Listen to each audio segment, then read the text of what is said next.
राधे राधे दोस्तों। तो once again I welcome you back. अपन इस वीडियो में आगे स्टार्ट करेंगे, क्योंकि पिछले 2 वीडियोस में हम लोग न्यूट्रिशन टॉपिक को कवर कर चुके हैं अच्छे से। अगर आपने वो वीडियोस नहीं देखा है तो आप पहले वो वीडियोस कवर करें, फिर अपन इस वीडियो पे आएंगे। फिलहाल के लिए अगर आपने वो 2 वीडियो कवर कर चुका है तो हम लोग अब रिस्पिरेशन स्टार्ट करते हैं। तो लेट्स बिगिन। रिस्पिरेशन होता क्या है? रिस्पिरेशन ब्रीदिंग से कंफ्यूज किया जाता है टॉपिक। अगर आप प्रॉपर बायोलॉजी के स्टूडेंट हो तो आपको पता होना चाहिए कि there is a difference between respiration and एक और वर्ड है जिसको आप बहुत लोग नॉर्मली क्या करते हैं, बड़ा कंफ्यूज करते हैं, वो है ब्रीदिंग। क्या डिफरेंस होता है, क्या डिटेल्स जानने की ज़रूरत है, क्या प्रो एग्ज़ाम के लिए इंपॉर्टेंट है, सब कुछ कवर होगा इस वीडियो में। इसको स्टार्ट करने से पहले मैं एक प्रॉपर रिक्वेस्ट डाल देना चाहता हूँ कि आप वीडियो को पूरा देखेंगे। अगर आपने पिछले 2 वीडियोज़ को कवर नहीं करा तो पहले आप वो कवर करें ताकि एक प्रॉपर सीक्वेंस बन सके और आपको बेटर समझ में आए। खैर, अब अपन स्टार्ट करते हैं विदाउट वेस्टिंग एनी टाइम। तो सबसे पहले एक एक्टिविटी से स्टार्ट करा जा रहा है। उस एक्टिविटी को हम लोग पढ़ते हैं कि क्या बोलने की कोशिश की जा रही है, क्या समझाने की कोशिश की जा रही है एनसीईआरटी के द्वारा। बाकी उसका लैंग्वेज आसान बनाने का काम मेरे पास है, मैं आपके लिए चीज़ें आसान करूँगा, आप टेंशन ले लेना। तो आपको करना कुछ नहीं, आपको एक लाइम वाटर लेना है एक टेस्ट ट्यूब में। अब लाइम वाटर क्या होता है, ठीक है, इसको अपन समझेंगे थोड़ी देर में, ठीक है। लाइम वाटर क्या होता है, सबसे पहले आप समझिए, स्पेशली प्रिपेयर्ड लाइम वाटर लीजिए। लाइम वाटर मैं आपको बता दूँ, ध्यान से सुनेंगे आप। ये होता है CaO, कैल्शियम ऑक्साइड, इसको लाइम स्टोन बोलते हैं। CaOH का होल 2, इसको अगर आप पानी से रिएक्ट करा दो, जो मैंने लाइम स्टोन बोला, उससे बनता है कैल्शियम हाइड्रोक्साइड, इसको बोलते हैं लाइम वाटर। और एक और होता है CaCO3, जिसको अपन बोलते हैं कैल्शियम कार्बोनेट, इसको बोलते हैं, इसको आप मार्बल भी बोल सकते हो। जब CO2 से रिएक्ट कराओगे तो CaCO3 बनता है। एक बार रिएक्शन को मैं वापस से अच्छे से समझा दूँ ताकि आपको आइडिया हो सके। अगर आप इसे पानी डाल देते हो तो वो बन जाता है COH का होल 2। मैं बता दूँ वापस से, वाटर को ऐड करने पे CaO में, जो कि लाइम स्टोन है अपना, COH का होल 2 बनता है। इस CaO को क्विक लाइम भी बोला जाता है, और जब पानी ऐड करते हैं उसको सिलेक्ट लाइम बोला जाता है। सिलेक्ट लाइम केमिस्ट्री के फर्स्ट चैप्टर में आपने इसे अच्छे से पढ़ा होगा, नहीं पढ़ा तो वापस मैं पढ़ाऊँगा, आपको याद हो जाएगा। तो दिस इज़ लाइम स्टोन, जो चूना पत्थर हम लोग लाते हैं। जब पानी ऐड किया तो लाइम वाटर बन गया, इसी लाइम वाटर का यूज़ करना है। और जब आप इसमें, इस चीज़ में आप CO2 ऐड कर देते हो, कौन सा गैस, कार्बन डाइऑक्साइड गैस, तो CaCO3 बन जाता है। ये very much most important reaction है, कैल्शियम के कंपाउंड्स हैं, ठीक है। अब अपन आगे बढ़ते हैं, क्या सिखाने की कोशिश की जा रही एक्टिविटी हम लोग समझते हैं थोड़ा सा, ठीक है। तो बात ऐसा है कि आप क्या करो, उसमें थोड़ा हवा फूको लाइम वाटर में, और आपको ये नोट करना है कि कितने समय के बाद जो लाइम वाटर है वो मिल्की कलर देने लगता है, थोड़ा दूधिया रंग आ जाता है उसमें। अब आप क्या करो, हवा फूकने के अलावा आप क्या करो, पिचकारी या सिरिंज वगैरह से एयर पास कराओ उसी फ्रेश लाइम वाटर में, और फिर से नोट करो कि अब कितना टाइम लग रहा है मिल्की बनने में, ठीक है।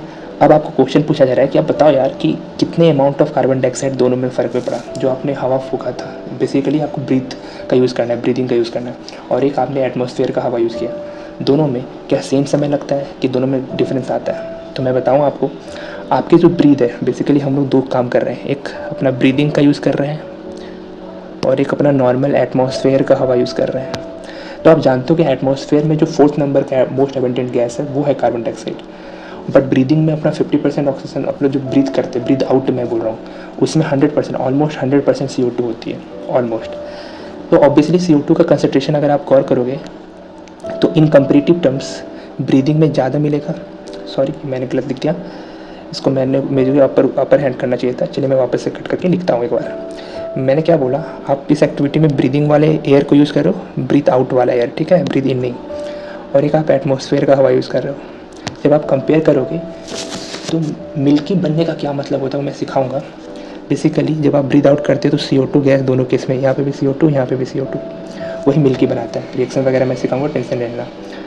यहाँ CO2 ज़्यादा होगा और यहाँ CO2 कम होगा कंपेरेटिव सब में। तो यहाँ जो है ना, ब्रीदिंग में मिल्की जल्दी बन जाएगा, CO2 की वजह से ही बनता है, और एटमॉस्फेयर में थोड़ा लेट लगेगा क्योंकि कंसनट्रेशन का कमी है। कंसनट्रेशन मतलब amount of CO2 present in anywhere, उसको कंसनट्रेशन बोलते हैं। अब अगर आप उस लॉजिक से जाओ तो ये रिएक्शन कैसे होता है, थोड़ा रिएक्शन दूँ तो आपको ज़्यादा बेटर समझ में आएगा। रिएक्शन बेसिकली ये है कि आप लाइम वाटर लो, क्या होता है लाइम वाटर, CaOH का होल 2। जब आप लाइम वाटर में CO2 गैस को रिएक्ट कराते हो ना, वो रिएक्ट कर ही जाएगा अगर आप उसमें डालोगे CO2 तो बेसिकली CaCO3 कैल्शियम कार्बोनेट का एक प्रेसिपिटेट बनता है। प्रेसिपिटेट कहने का मतलब वो सॉलिड फॉर्म में लिक्विड में डिजॉल्व रहेगा, मतलब पिघलेगा नहीं, बस उसे क्या बोलेगा आप, सस्पेंडेड रहेगा। CO2 तो आप जान ही रहे हो गैसेस फॉर्म में रहता है, और COH का होल टू एक्वस फॉर्म में रहता है। तो इस वजह से क्या होता है, आपका जो लिक्विड है वो क्लाउडी बन जाता है। क्लाउडी कहने का मतलब उसमें थोड़ा सा बादल का कलर आ जाता है, एंड इसी क्लाउडी कलर को अपन क्या बोल रहे हैं, मिल्की, ठीक है, दूधिया रंग आ जाता है। तो ये मिल्की कलर क्यों आया, तो आप बोलोगे किस गैस की वजह से, CO2 गैस की वजह से। तो एक आप केमिस्ट्री में बार बार पढ़ोगे, इसलिए ध्यान से सुनना इस सारे वर्ड को। एक होता है लाइम वाटर टेस्ट, ठीक है। लाइम वाटर टेस्ट, कभी भी अगर आपको CO2 का प्रेजेंस चेक करना है तो आप उसके लिए यूज़ करोगे lime water test. Lime water test में अगर लाइम वाटर का कलर चेंज होकर मिल्की बन गया, मतलब CO2 वहाँ प्रेजेंट है, और नहीं बना मतलब CO2 प्रेजेंट नहीं है। दैट मीन्स कि अच्छा जो आपने ब्रीथ आउट वाला जो गैस यूज़ किया उसे जल्दी बन गया तुरंत, लेकिन एटमॉस्फेयर वाले में थोड़ा लेट लगा। दैट मीन्स यही बता रहा है कि जो CO2 मिल्की बना रहा था वो ब्रीथ आउट वाले गैस में ज़्यादा है कंसनट्रेशन के तौर पे, और एटमॉस्फेयर में कम है कंपेरेटिव टर्म में। क्या कोई बात क्लियर हो गया? बेसिक बात इतनी सी है कि हम लोग CO2 का प्रेजेंस दिखा दिए कि हम लोग ब्रीथ आउट में रखते हैं। अब अपन आगे बढ़ेंगे। एक और एक्टिविटी है, उससे पहले अभी देख लो जो एक्टिविटी पीछे बताई गई, उसी एक्टिविटी का पिक्टोरियल फॉर्म रिप्रेजेंटेशन है। ये लाइम वाटर है, ये रबर ट्यूब, ये पिचकारी के यूज़ करके एटमॉस्फेयर का हवा डालें। ये फिर से वही सेम चीज़ लाइम वाटर है, ये ट्यूब है जिससे हम लोग माउथ का यूज़ करके ब्रीथ आउट करके क्या बोले हम CO2 डालें, एंड उसी वजह से होगा क्या, मिल्की चेंज होगा। दोनों में मिल्की कलर चेंज होगा, बट किसमें फास्ट होगा वो आप जानते हो, और किसमें स्लो होगा वो भी आप जानते हो, क्यों होगा वो भी आप जानते हो। और अगर आपको फिर भी कन्फ्यूज़न है तो आप वीडियो को रिवाइंड करो, मेरी बातों को वापस से सुनो, समझ में आएगा। चलिए आगे अगला एक्टिविटी देखते हैं अपन, ठीक है। ओके, तो बोला ये जा रहा है कि आप क्या करो ना, आप एक फ्रूट जूस लो या फिर कोई शुगर सॉल्यूशन ले लो। अब उसमें क्या करो, कुछ ईस्ट ऐड कर दो। ईस्ट एक माइक्रोब्स होता है, उसकी क्या खासियत होता है मैं सिखाऊंगा आपको। और उस मिक्सचर को टेस्ट ट्यूब में डाल दो। 1 होल कॉर्क मतलब एक होल होना चाहिए जिसमें कुछ वगैरह ट्यूब वगैरह डालेंगे, उसके लिए जगह होना चाहिए, ठीक है। अब उस कॉर्क को ना एक बेंट ग्लास ट्यूब में फिट कर दो। अब जो फ्री एंड है उस ग्लास ट्यूब का, उसमें आप उसका यूज़ करके लाइम वाटर ऐड कर दो, ठीक है। सेम चीज़ लाइम वाटर ऐड हो रहा है, ठीक है। अब आप गौर करोगे कि what change is observed in the lime water and how long it does it take for this change to occur. Basically अब बताओ, क्या उतने ही समय जो पिछला एक्टिविटी करा था उतने ही समय में हम लोग का अभी भी बन जाएगा तुरंत, उतना क्विक, कि अब समय लगेगा अब थोड़ा सा। What does this tell about the products of fermentation. अब ये बताओ कि ये क्या बताता है कि फर्मेंटेशन का प्रोसेस में क्या कहानी रहने वाला है। तो मैं आपको एक बेसिक बात बताता हूँ जिससे आपको फ़ायदा होगा। एक वर्ड यूज हुआ है यहाँ पे, फर्मेंटेशन, इसको समझते हैं। फर्मेंटेशन होता क्या है, कोई भी ऑर्गेनिक प्रोडक्ट अगर आप लेते हो, इस केस में आपको लेने बोला गया है कोई एक फ्रूट जूस ले लो या फिर शुगर सॉल्यूशन ले लो, उसमें कुछ माइक्रोब्स जैसे कि ईस्ट, वो एक तरह का डिकम्पोजिशन कराते हैं, ब्रेक डाउन करते हैं, और ब्रेक डाउन करके कुछ प्रोडक्ट्स बनाते हैं। उस प्रोडक्ट का नाम है, पहला आप जानोगे CO2, दूसरा आप जानोगे अल्कोहल, और तीसरा आप जानोगे वाटर। तो जो बेसिक अल्कोहल और वाइन वगैरह बनता है वो किस प्रोसेस से बनता है, कोई अगर पूछे तो आप बोलोगे फर्मेंटेशन का यूज़ करके, ठीक। लेकिन हम लोग को अभी गौर करना है अल्कोहल पे नहीं, वाटर पे नहीं, हम लोग को CO2 पे करना है। अब ईस्ट जो है वो रिस्पिरेशन ही कर रही है। व्हाट इज रिस्पिरेशन, थोड़ा सा हिंट देता हूँ मैं आपको। Respiration nothing but break down of organic substances to get energy, simple terms में। इसमें गैसेस का भी यूज़ हो रहा है, तो गैस का लेना देना कहलाएगा हम लोग के लिए ब्रीदिंग। तो आप कहो कि बिना ब्रीदिंग के रिस्पिरेशन पॉसिबल नहीं है, ठीक। तो क्या बोल सकते हैं कि रिस्पिरेशन ही ब्रीदिंग है? नहीं, रिस्पिरेशन ब्रीदिंग नहीं है। रिस्पिरेशन बड़ा चीज़ है, उसमें मल्टीपल चीज़ें, उसमें ब्रीदिंग भी आएगा, मेटाबॉलिक एक्टिविटी भी आएगा। मेटाबॉलिज्म क्या होता है मैं सिखाऊंगा, टेंशन मत लेना ये वर्ड, ठीक है। और उसके अलावा और भी न्यूट्रिएंट्स का यूज़ करना, एनर्जी में कन्वर्जन, सारी चीज़ें आते हैं। तो एक बड़ा सबसेट होगा, बड़ा सेट होगा रिस्पिरेशन, उसके अंदर होता है ब्रीदिंग। खैर, तो अब अपन आगे बढ़े तो गौर ये करेंगे कि CO2 यहाँ पे ज़्यादा मिल रहा है। अब CO2 ज़्यादा मिलेगा तो जो मिल्की कलर चेंज होने का जो प्रोसेस रहेगा वो थोड़ा फास्ट हो जाएगा, and because of that you know कि भैया इस केस में जो प्रोसेस है मिल्की कलर चेंज होने का वो फास्ट होकर बाकी दो केसेस जो एटमॉस्फेयर वाला था और नॉर्मल ब्रीदिंग वाला था उससे एक फास्टर रेट शो करेगा। खैर, इस सब हम लोग सब कुछ डिस्कस करेंगे। अब हम लोग अपना 2 एक्टिविटी पढ़ के हम लोग अपने नॉर्मल टॉपिक पे आ जाते हैं। तो हम लोग को पढ़ाने की कोशिश की जा रही है कि हम लोग देखे थे कि न्यूट्रिशन के बारे में हम लोग इन ऑल पढ़ चुके हैं। अच्छा, न्यूट्रिशन के बारे में जब मैंने आपको पढ़ाया तो मैंने आपको बहुत तरीके के न्यूट्रिशन बताए थे। एक तो आप जो मेजर कैटेगरी जानते हो, एक होता है ऑटोट्रॉपिक, दूसरा होता है हेटरोट्रॉपिक। मैं वर्ड लिख रहा हूँ, ठीक है, बहुत सारे वर्ड्स मैंने पहले भी एक्सप्लेन कर चुके हैं आपको, फिर भी आपको दिखना है। अच्छा, आप मेरे को बताओ, एक और होता है, एक और न्यूट्रिशन होता है होलोजोइक न्यूट्रिशन। तो मेरे को आप बताओ कि हेटरोट्रॉपिक न्यूट्रिशन और होलोजोइक न्यूट्रिशन में क्या फ़र्क है। अगर आपको पता है तो अच्छी बात है, नहीं पता है तो मैं बताऊंगा, बट फिलहाल आप थोड़ा सा अपनी तरफ से एफर्ट मारो, ठीक। अच्छा, मेरे को ये सब क्वेश्चन से याद आया कि लास्ट टाइम वीडियो में मैंने पूछा था कि जो HCl का सिक्रेशन होता है हमारी बॉडी में स्टमक के द्वारा, वो कौन से सेल से होता है। तो उस सेल का नाम अगर आपने सर्च किया तो अच्छी बात है, नहीं किया तो आप पढ़ लो, ऑक्सीनेटिक सेल। ऑक्सीनेटिक सेल वो सेल होती है स्टमक में जो HCl का सिक्रेशन में रिस्पॉन्सिबल होती है। HCl का 2 यूज़ भी मैंने बताया था, ठीक है। एक तो आप जानते हो कि पेप्सिन एंजाइम जो है वो एसिडिक मीडियम में ही पेप्सिन प्रोटीन को ब्रेक डाउन कर सकती है, पहला। एंड दूसरा ये है कि जो बैक्टीरियाज, हार्मफुल बैक्टीरिया हमारे स्टमक में होते हैं, उसको किल करने के लिए भी एसिडिक एनवायरनमेंट का जरूरत पड़ता है। तो ये 2 मेन प्रॉपर यूज़ HCl का मैंने बताया था। खैर, अब अपन आगे चलते हैं क्योंकि न्यूट्रिशन के बारे में लोग पूरा पढ़ चुके हैं। होलोजोइक न्यूट्रिशन आज का होमवर्क है। आप होलोजोइक और हेटरोट्रॉपिक में क्या फ़र्क है आप पता करके रखेंगे, मैं आगे आने वाली वीडियो में उसको भी क्लियर कर दूंगा।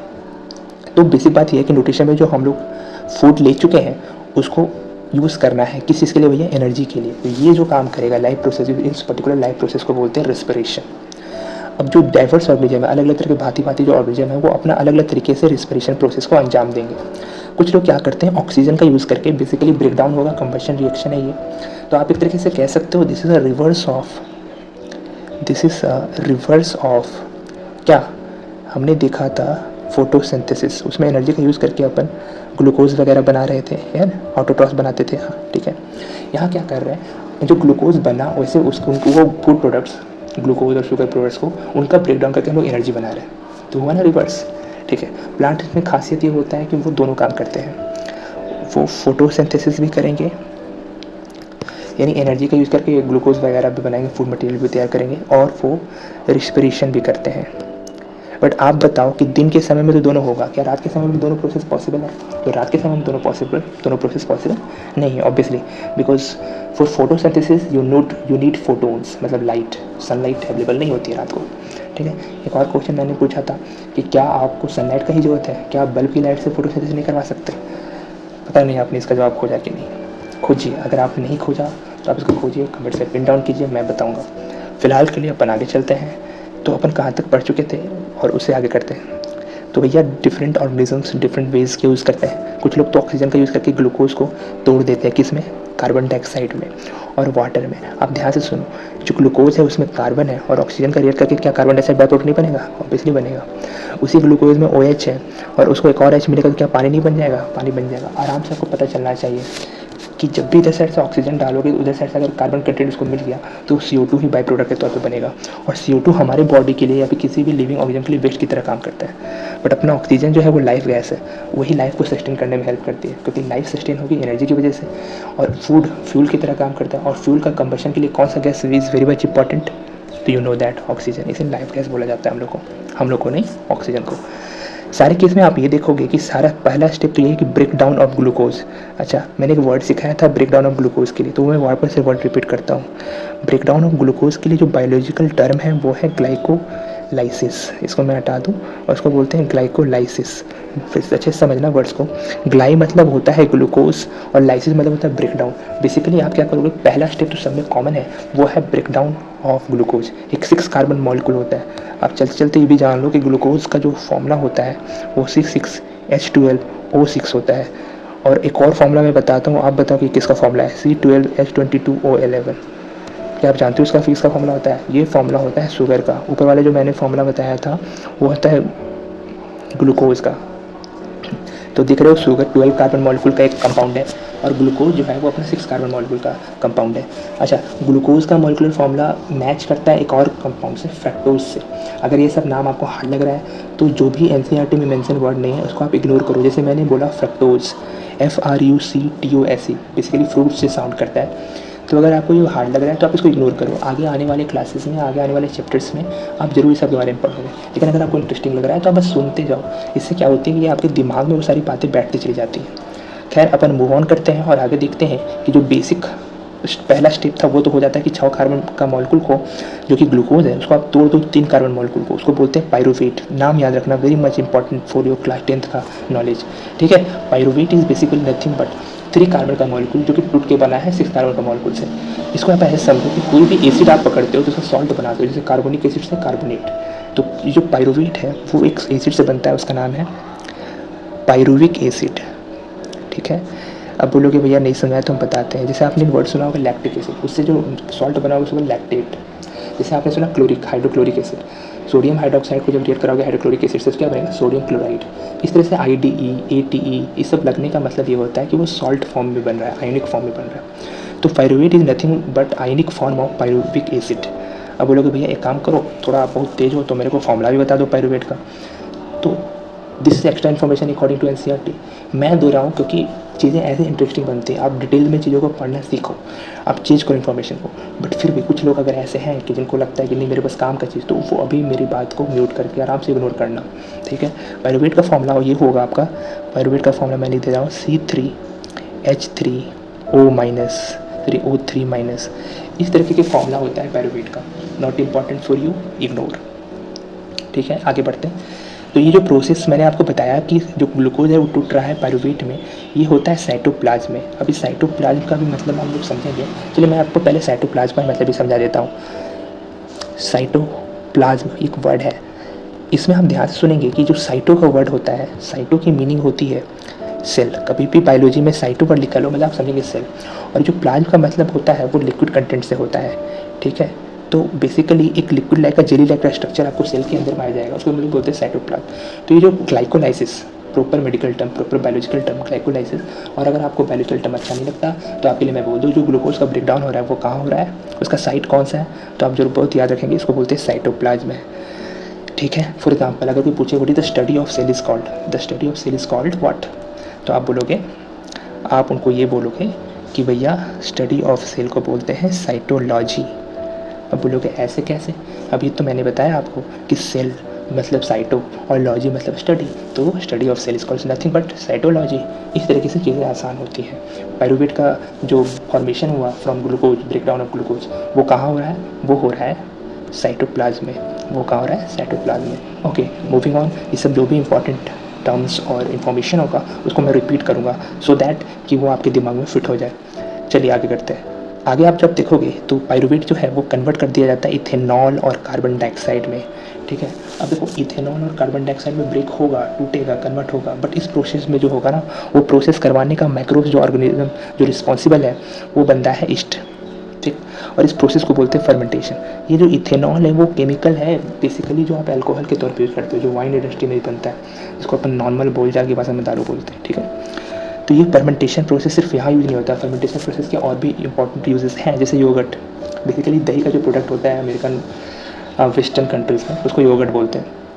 और भी मिल्क प्रोडक्ट्स में फर्मेंटेशन वगैरह का यूज़ होता है, ठीक। That is done by east और उसके जैसे organism.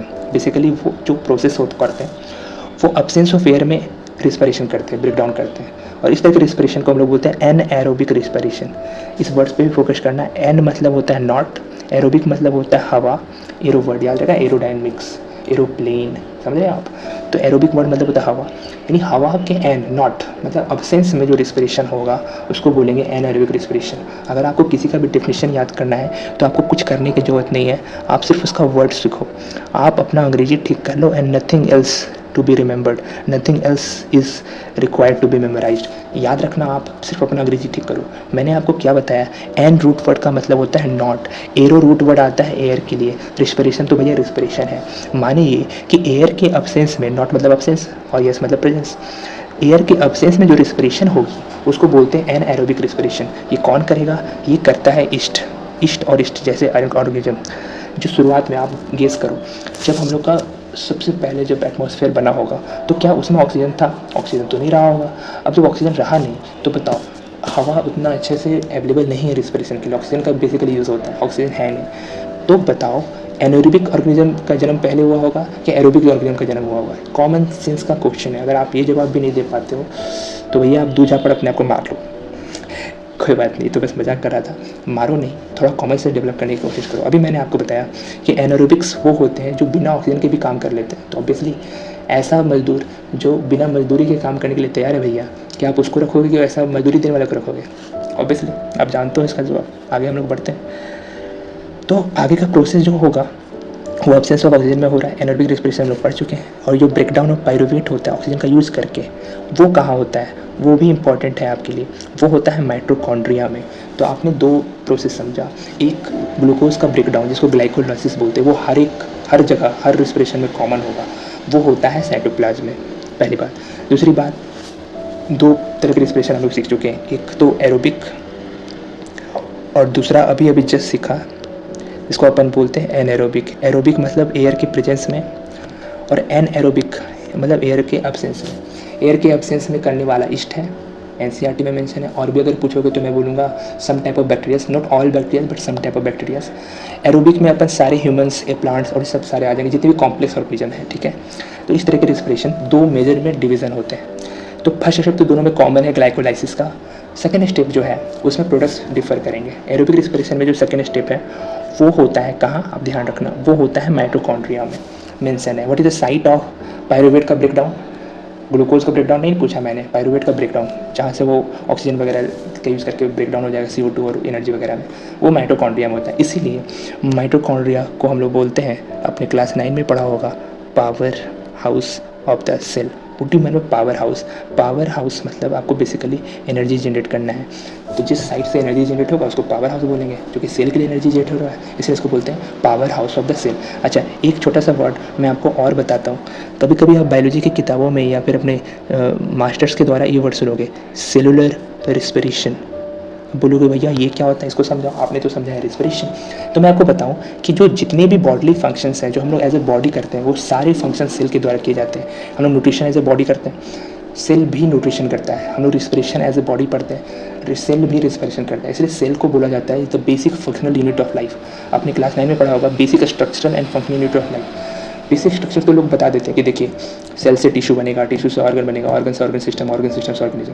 But basic functional unit का मतलब ये होता है कि जितने बॉडली फंक्शंस हैं वो सारा काम आपका सेल भी करेगा। जब सेल के लेवल पे रेस्पिरेशन होता है तो उसको बोलते हैं सेलुलर रेस्पिरेशन। एंड ये सेलुलर रेस्पिरेशन कहाँ हो रहा है? दो पार्ट में हो रहा है। पहला साइटोप्लाज्म में, breakdown of glucose, that is called glycolysis. And दूसरा माइटोकॉन्ड्रिया में, that is breakdown of pyruvate to get energy, carbon dioxide and water. और एनर्जी के कौन सा फॉर्म में निकलता है वो सारी चीज़ें बताई जाएंगी, आप थोड़ा सब्र रखो। तो हमने पढ़ा एक्टिविटी और ये पहला पैराग्राफ, और इस तरह से हमारे 25 मिनट्स ऑफ हो गए। आई होप सारी चीज़ें आपके दिमाग में फिट हो रही हैं। नहीं हो रही है तो आप कुछ मत करना, वापस से वीडियो को रिवाइंड करके वापस से 1-2 बार देखना, आपको याद हो जाएगा। कहीं अलग से याद करने की ज़रूरत नहीं है, बस मेरे साथ चीज़ों को मन ही मन या फिर चिल्ला चिल्ला के अगर आप अकेले हो तो रिपीट करते रहना, समझ में आएगा। चलिए अपन आगे बढ़ते हैं। ये जो 3 कार्बन का पायरुवेट टूटा, उससे जो नया चीज़ बना, क्या बना भैया नया चीज़? उससे 3 मॉलिक्यूल्स किसके बनेंगे? कार्बन डाइऑक्साइड के बनेंगे। उसके अलावा जो दूसरा प्रोडक्ट होगा वो वाटर होगा, और एनर्जी तो मिलेगा ही, ATP मॉलिक्यूल्स के फॉर्म में मिलता है, वो हम लोग सिखाएंगे, ठीक है। अब ये जो प्रोसेस है वो हवा के प्रेजेंस में हो रहा है। हवा मीन्स बेसिकली ऑक्सीजन का रिक्वायरमेंट होता है कंबशन के लिए, तो इस प्रोसेस को बोलेंगे एरोबिक रेस्पिरेशन, जो कि हम लोग सीख चुके हैं। The release of energy in this aerobic process obviously क्या होगा?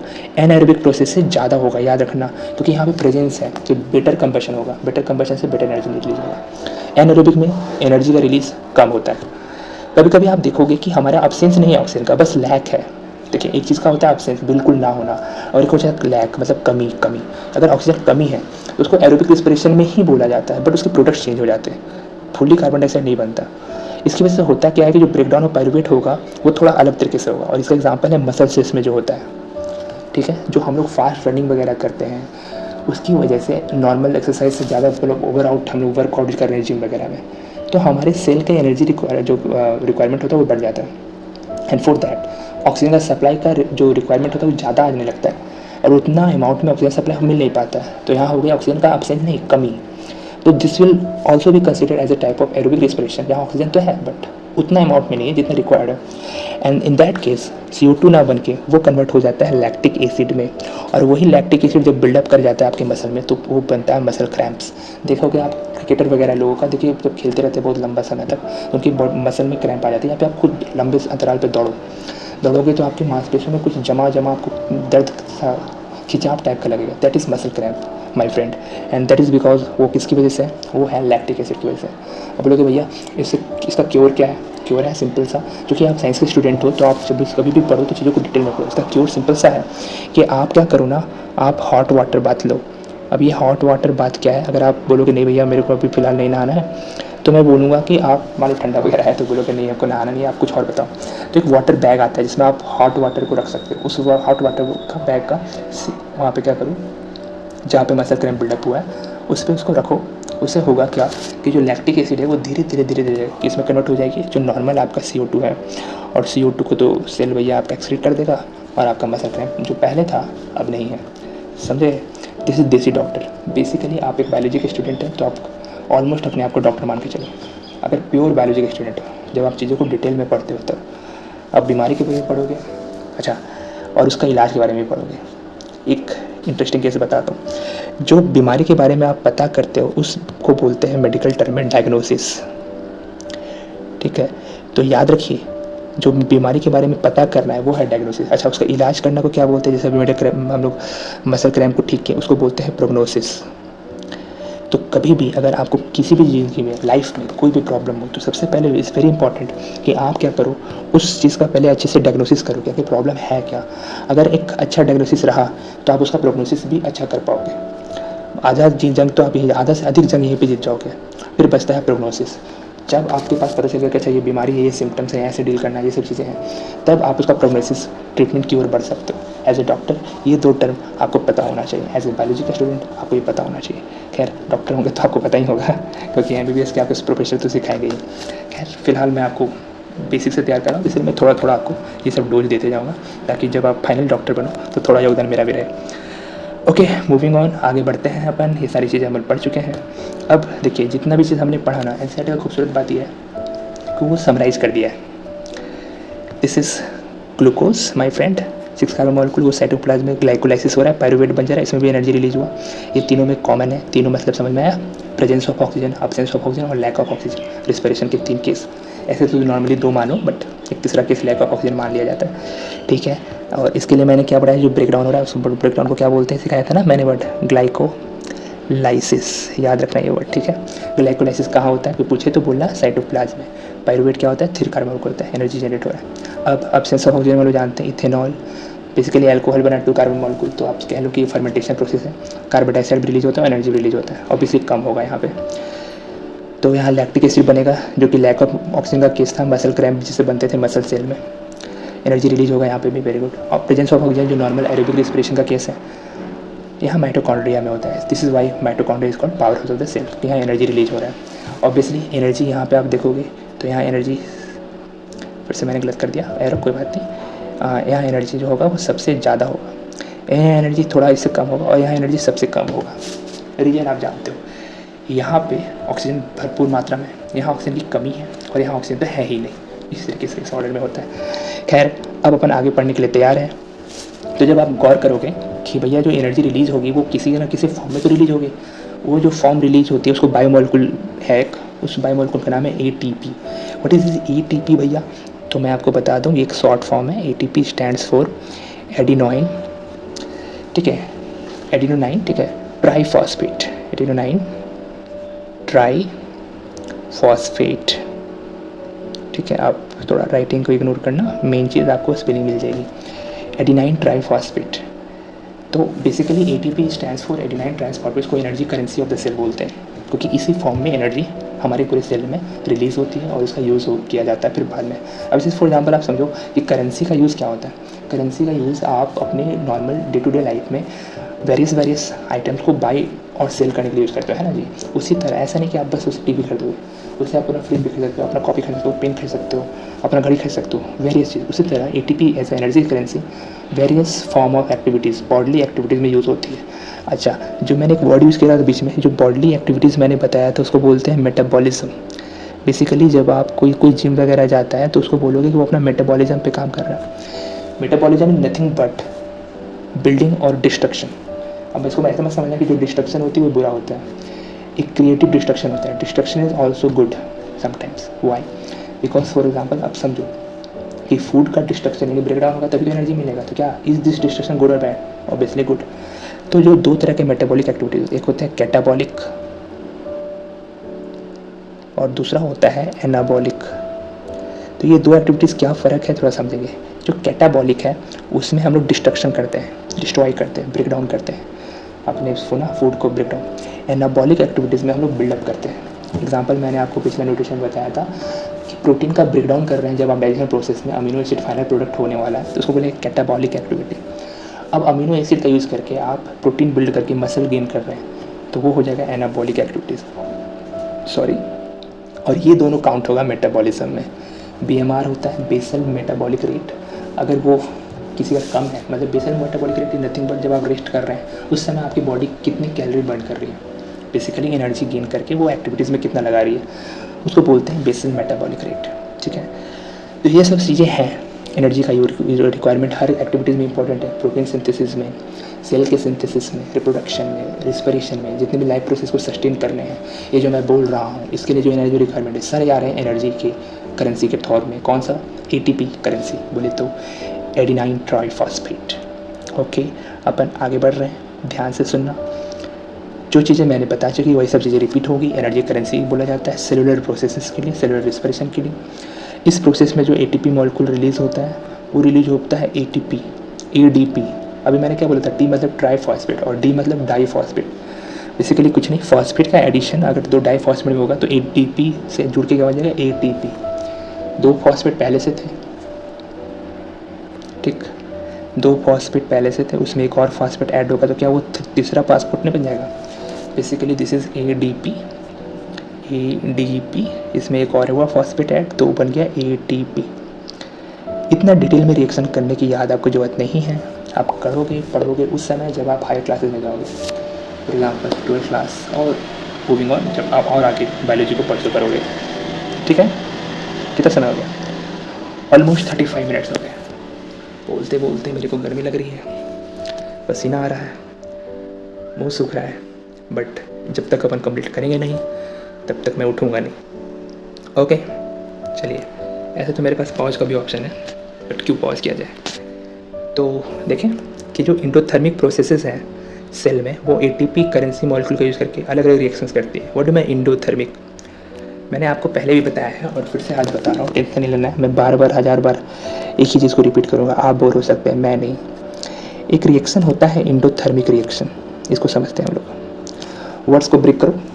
इंडो मतलब होता है अंदर, थर्मी मतलब होता है हीट। एक ऐसा रिएक्शन जिसमें हीट का रिक्वायरमेंट होगा इनसाइड, उस प्रोसेस को कैरी ऑन करने के लिए उसको बोलते हैं इंडोथर्मिक रिएक्शन। फॉर एग्जांपल, अगर आप वाटर को ब्रेक डाउन करो तो हाइड्रोजन गैस और ऑक्सीजन गैस मिलता है, बट वो क्या अपने आप ब्रेक डाउन होगा? नहीं, उसके लिए आपको प्रोसेस करना पड़ेगा जिस प्रोसेस का नाम है इलेक्ट्रोलाइसिस। मैंने आपको सिखाया कि आप चीज़ों को ब्रेक करो। इलेक्ट्रो मतलब इलेक्ट्रिसिटी का यूज़ करके आपको लाइसिस करना है, ब्रेक डाउन करना है। किसका? वाटर का, ताकि क्या कौन सा गैस मिल सके? हाइड्रोजन और oxygen gas. So this is electrolysis. Photosynthesis में आप CO2 को ब्रेक डाउन कर रहे हो ग्लूकोज बनाने के लिए, दिस इज फोटोलाइसिस, फोटोसिंथेसिस। तो ये सारी चीज़ें आप समझ लो कि भैया ऐसा है कि इसमें हीट का रिक्वायरमेंट हुआ, इलेक्ट्रिकल फॉर्म में हीट का रिक्वायरमेंट हुआ, कभी कभी हीट के फॉर्म में होगा, जैसे आप सिल्वर ब्रोमाइड लोगे, उसका डिकम्पोजिशन करना, क्लास 10 के में ये सारे रिएक्शंस पढ़ोगे, तो वो डिकम्पोजिशन AgBr से आपको Ag और Br मिल जाएगा यूजिंग हीट, तो उसको थर्मल डिकम्पोजिशन बोलेंगे। बट इस सारे केसेस में क्या हो रहा है, एनर्जी का रिक्वायरमेंट है अंदर, तो this are all examples of endothermic. तो भैया इसका कुछ उल्टा भी होता होगा, हाँ इसका उल्टा होता है ना, इसका उल्टा होता है एक्सोथर्मिक रिएक्शन। तो अब एक बात बताओ मेरे को, रिस्पिरेशन कैसा एग्जांपल होगा, इंडोथर्मिक कि एक्सोथर्मिक? उसमें एनर्जी का रिक्वायरमेंट है उस रिएक्शन को कैरी करने के लिए, इसमें एनर्जी रिलीज़ हो रहा है। ऑब्वियसली यू विल से कि रिस्पिरेशन में एनर्जी भैया रिलीज हो रहा है, तो respiration is an example of exothermic reaction. Exo मतलब बाहर, थर्मी मतलब हीट यानी एनर्जी। चलिए खैर, मूविंग ऑन। आप जानते हैं कि जो रिएक्शन रिलीज़ होगा वो उस समय एक आपका प्रॉपर अमाउंट दिया गया है, 30.5 किलो जूल पर मोल रिलीज होता है, यानी एक मोल के हिसाब से 30.5 kilo joule, not joule, kilo joule, 10 की पावर 3 है ना। आप ऐसा समझो कि एक बैटरी किस तरीके से अलग अलग एक्टिविटी में काम करती है, वो एनर्जी प्रोवाइड करती है, डिपेंड करता है वो किस यूज़ में लाई जा रही है। अगर आप मैकेनिकल एनर्जी जनरेट करना है तो आप उससे मैकेनिकल एनर्जी भी जनरेट कर सकते हो। बैटरी का यूज़ करके आप देखोगे तो बहुत सारे वो टर्बाइंस वगैरह चलाए जाते हैं, या फिर आप देखो कार वगैरह में कूलेंट वगैरह के लिए वो पंखे वगैरह लगे होते हैं, सारे मैकेनिकल यूज़ हैं बैटरी का यूज़ करके। लाइट एनर्जी, टॉर्चेज वगैरह देख लो, electrical energy, DC direct current generate करते हैं हम लोग। और इस तरीके से बैटरी किसी जिस तरह से हम लोग अलग अलग फॉर्म में एनर्जी का यूज़ कर सकते हैं, उसी तरह एटीपी मॉलिक्यूल्स का भी अलग अलग फॉर्म में हम लोग एक्टिविटीज़ यूज़ कर सकते हैं। आप मसल को कॉन्ट्रैक्ट आने में कर सकते हो, प्रोटीन का सिंथेसिस में कर सकते हो, नर्वस के इम्पल्सेस जो चल रहे हैं जिससे मैसेंजर पास हो रहे हैं हमारे सेल वगैरह से ब्रेन के पास, ये सारे में एटीपी मॉलिक्यूल्स यूज़ होता है, बेसिकली एनर्जी यूज़ होता है। And this is why respiration is very much important to sustain our life. तो रिस्पिरेशन को भी हम लोग लाइफ प्रोसेस में पढ़ते हैं। चलिए, यहाँ तक क्लियर हो गया? आई होप क्लियर तो हो गया होगा। तो अब आगे करें, बढ़ें। अपना टारगेट ये है कि ये 1 घंटे में जितना भी रिकॉर्ड होगा उसमें अपन पूरा ही निपटा देंगे रिस्पिरेशन टॉपिक। अब देखते हैं ये हमारा टारगेट आज कंप्लीट हो पाता है कि नहीं। अभी तक तो मैंने जितने भी टारगेट सेट किए अपने लिए वो कंप्लीट हो जाता है, तो शायद ये भी हो जाएगा। Finger crossed. चलिए आगे बढ़ते हैं। आज वक्त फ्री करने की जरूरत नहीं, सीधा पढ़ाई पर फोकस। तो नेक्स्ट क्या है हमारे पास? हाँ, ये तो भैया ऐसा है कि एरोबिक रिस्पिरेशन का जो पैथवे है वो डिपेंड करेगा कि ऑक्सीजन ले रहे हैं कि नहीं ले रहे हैं। ठीक है, अब अगर ऑक्सीजन का डिपेंडेंस है तो आप सोचो कि जो एरोबिक ऑर्गेनिज्म होगा क्या उनके लिए बहुत ज़रूरी नहीं हो गया ऑक्सीजन का इंटेक? तो ऑक्सीजन का इंटेक उनके लिए बहुत ज़रूरी हो गया कि ऑक्सीजन जिस इन्वायरमेंट से उनको मिल रहा है वहाँ से ऑक्सीजन प्रॉपर अमाउंट में मिले। अगर प्रॉपर अमाउंट में नहीं मिलेगा तो रिस्पिरेशन का जो वेरी फर्स्ट स्टेप है ब्रीदिंग, ब्रीथ इन, एंड फिर बाद में ना जब रिस्पिरेशन प्रोसेस हो जाएगा तो फिर ब्रीथ आउट करेंगे CO2, जो वेरी फर्स्ट स्टेप रुक जाएगा उनका अगर ऑक्सीजन का प्रॉपर अमाउंट नहीं मिला तो हमने देखा था कि प्लांट जो है वो एक्सचेंज करती है गैसेस फॉर रिस्पिरेशन वगैरह में भी। फोटोसिंथेसिस में भी एक्सचेंज ऑफ गैसेस होगा, रिस्पिरेशन में भी होगा। अच्छा बताओ तो डिफरेंस क्या है? तो मैं आपको थोड़ा सा छोटा सा चीज़ लिख के आपको यहाँ दिखाता हूँ। फोटोसिंथेसिस में क्या होता है, प्लांट CO2 को अंदर लेती है और O2 को, इसको मैं यहाँ लिखता हूँ, O2 को बाहर भेजती है। This is photosynthesis. But plant respiration भी करेगी क्योंकि वो भी तो लिविंग ऑर्गेनिज्म है ना, बट वो ऐसा लिविंग ऑर्गेनिज्म जो फोटोसिंथेसिस भी करने का कैपेबल रखती है क्योंकि उनके पास क्लोरोफिल है। ठीक है, सनलाइट को ट्रैप करने का क्षमता है, हम लोग के पास नहीं है। रिस्पिरेशन में वो हम लोग की तरह की बिहेव करेगी। वो क्या करेगी, O2 को इन लेगी, ठीक है, और जो CO2 है ना उसको आउट करेगी। ठीक, अब एक बात बताओ, बड़ा बुजुर्ग बोलता है कि रात में अपने को सोना नहीं चाहिए पेड़ के नीचे, ये ऐसा क्यों बोला जाता है? वाई? सोचिए आप इस बात पे। नहीं सोच पाएंगे तो मैं फिर बाद में बता दूंगा, कोई बड़ी बात तो है नहीं। ठीक है, तो आगे देखते हैं हम लोग। तो स्टोमाटा का यूज़ करके, स्टोमाटा याद है, tiny pores present on the lips are called stomata, जिसके 2 फंक्शन थे। बताइए 2 फंक्शन क्या क्या थे? बिल्कुल सही, आपने सही बोला। पहला ट्रांसपिरेशन और दूसरा एक्सचेंज ऑफ गैसेस। अभी तो हमने पढ़ा। अच्छा बताइए, एक्सचेंज ऑफ गैसेस किस प्रोसेस से होता था वहाँ पे स्टोमाटा में? तो उस प्रोसेस का नाम था डिफ्यूज़न। और वहीं हमने पढ़ा था क्या डिफ्यूज़न हम लोग कॉम्प्लेक्स ऑर्गेनिज्म के लिए यूज़ कर सकते हैं? नहीं। क्यों नहीं? आपको जवाब मिलेगा, पहले भी मैंने जवाब दे चुका है। खैर आगे बढ़ते हैं अपन। तो स्टोमाटा में आप गौर करोगे तो वहाँ पे ना लार्ज इंटरसेलुलर स्पेसेस थे। इंटर मतलब 2 वर्ड है, क्योंकि मैंने प्रॉमिस करा है कि मेरे साथ पढ़ते पढ़ते आपका इंग्लिश भी ठीक होगा, तो आप इस पर भी गौर करें। एक वर्ड है, लिखता हूँ मैं पहले, एक वर्ड है इंटर और दूसरा वर्ड है इंट्रा। समझें आप, इंटर मतलब होता है आपस में, इसको लिखता हूँ मैं व्हाट्सएप लैंग्वेज में थोड़ा सा, आपस में। और इंट्रा मतलब होता है खुद में। आप इसको ऐसे समझो कि मान लो आप एक SSBM स्कूल में पढ़ रहे हो और एक SSBM, मान लो SSBM A का कंपटीशन होता है SSBM B का कंपटीशन होता है SSBM C से। तो ये 3 स्कूल में जो कंपटीशन हो रहा है उसको बोलते हैं inter school competition, INTER। But अगर मान लो स्कूल SSBM A में ही आपस में बच्चे लोगों के बीच में स्टूडेंट हो रहा है, उसको बोलेंगे इंट्रा स्कूल। तो आपको I hope you get to know कि इंटर और इंट्रा वर्ड में क्या फ़र्क है। देखो यहाँ क्या लिखा हुआ है, यहाँ लिखा हुआ है कि there are large number of intra cellular space, मतलब 2 या 2 से अधिक सेल के बीच में जो स्पेसेस होते हैं उनके बारे में बात हो रही है, ना कि सेल के अंदर की खुद की बात। अगर सेल के अंदर की बात होती है तो उसको इंट्रा वर्ड बोला जाता है, ना कि inter word. I hope you get to know कि इंटर और इंट्रा में क्या डिफरेंस है। तो इंटरसेलुलर स्पेस का क्या फंक्शन है? वो फंक्शन कुछ ज़्यादा नहीं है बट वेरी इंपॉर्टेंट फंक्शन है कि भैया वो सेल को क्या करती है, वो हवा के कांटेक्ट में रहती है और ऑक्सीजन का और कार्बन डाइऑक्साइड का जो एक्सचेंज हो पाएगा उसके लिए सरफेस एरिया प्रोवाइड करती है। यही लिखा हुआ है कि उस ऑक्सीजन का और CO2 का जो एक्सचेंज होगा कौन से प्रोसेस होगा? You know that very well, diffusion. What is diffusion? The intermixing of gases is called diffusion. क्या ये अंदाजे होता है? नहीं, from high concentration to low concentration. I hope ये पैराग्राफ आपसे क्लियर हो गया। तो खैर अपन अब आगे बढ़ते हैं कि डायरेक्शन डिफ्यूजन का क्या होगा। वो डिपेंड करता है दो बातों पे, पहला इन्वायरमेंटल कंडीशन और रिक्वायरमेंट किसकी है। फॉर एग्जांपल अगर आप फोटोसिंथेसिस ले रहे हो, है ना, तो फोटोसिंथेसिस अगर प्लांट के तौर पे समझना अपने आप को, प्लांट अगर फोटोसिंथेसिस कर रही है तो वो कौन सा गैस इन करेगी। Obviously you know that very well, CO2। तो CO2 अंदर आएगा और O2 बाहर फेंका जाएगा। लेकिन अगर रेस्पिरेशन कर रहा है तो प्रोसेस हो जाएगा रिवर्स। अब देखो यही चीज़ यहाँ पे आगे लिखा हुआ है कि रात में जब फोटोसिंथेसिस नहीं हो रहा था तो नॉर्मल रेस्पिरेशन करने के चक्कर में क्या होती है, वो CO2 को एलिमिनेट करेगी। ठीक है, अब CO2 को एलिमिनेट करेगी तो आप जब पेड़ के नीचे सोओगे आप भी CO2 को एलिमिनेट कर रहे हैं, वो भी CO2 को एलिमिनेट कर रहा है। एंड इस CO2 का अमाउंट का जो बढ़ोतरी हो जाएगा उस अमाउंट में आप सर्वाइव नहीं कर सकते। उतना CO2 आपके बॉडी के लिए इज़ वेरी मच हार्मफुल। ठीक है, आप बोलोगे नहीं भैया हम लोग एटमॉस्फेयर में जो ब्रीथ कर रहे हैं उसमें भी तो CO2 है, उसका वहाँ कंसनट्रेशन कम है। लेकिन जब आप रात में पेड़ के नीचे सो रहे हो तो वहाँ CO2 का कंसनट्रेशन ज़्यादा हो गया and that is very harmful for your body. इसलिए ज़रूरी ये है कि आप क्या करो, अपने बॉडी को बचाओ और रात में भैया पेड़ के नीचे मत जाओ। जिस समय जहाँ जाने की आवश्यकता है तो उसी समय जाया करो। ठीक है, दिन में जाओ यार, थोड़ा हवा वगैरह खाओ, वहाँ पे फ्रेश आपको लाइव गैस मिलेगी, ऑक्सीजन। क्यों? क्योंकि दिन के समय आप जानते हो रेस्पिरेशन के साथ साथ वो फोटोसिंथेसिस भी कर रहा होता है। जो नेट रिजल्ट होता है वो ऑक्सीजन का गिव अवे होता है और CO2 का टेक इन होता है। प्लांट के केस में मैंने बताया नेट रिजल्ट, दिन में दोनों प्रोसेस साथ में हो रहे हैं, फोटोसिंथेसिस भी और रेस्पिरेशन भी। बट रात में सिर्फ एक प्रोसेस हो रहा है, रेस्पिरेशन। वो भी कर रहा है, आप भी कर रहे हो। उसकी वजह से CO2 का कंसंट्रेशन बढ़ जाता है। एंड वो जो बड़ा बुजुर्ग का क्वेश्चन है कि रात में पेड़ के नीचे क्यों नहीं सोना चाहिए, I hope you get to know the answer exactly. चलिए खैर, अब हम लोग आगे पढ़ने के लिए तैयार हैं, तो मैं इसको कट करता हूँ और आगे बढ़ते हैं हम लोग। तो भैया जो एनिमल्स होते हैं वो डिफरेंट ऑर्गन्स रखते हैं अपने पास ताकि वो ऑक्सीजन को ले सके इन्वायरमेंट से और कार्बन डाइऑक्साइड को इन्वायरमेंट में रिलीज़ कर सके।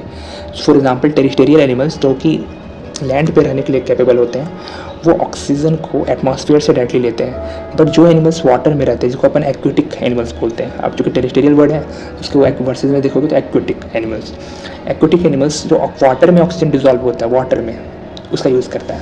अब एक कॉमन सेंस का सवाल बताओ मेरे को, मैं पूछता हूँ, आप बताओ कि एटमॉस्फेयर में ज़्यादा ऑक्सीजन मिलेगा कि उनको कि वाटर में ज़्यादा मिलेगा, कहाँ कंसंट्रेशन ऑक्सीजन की ज़्यादा होगा।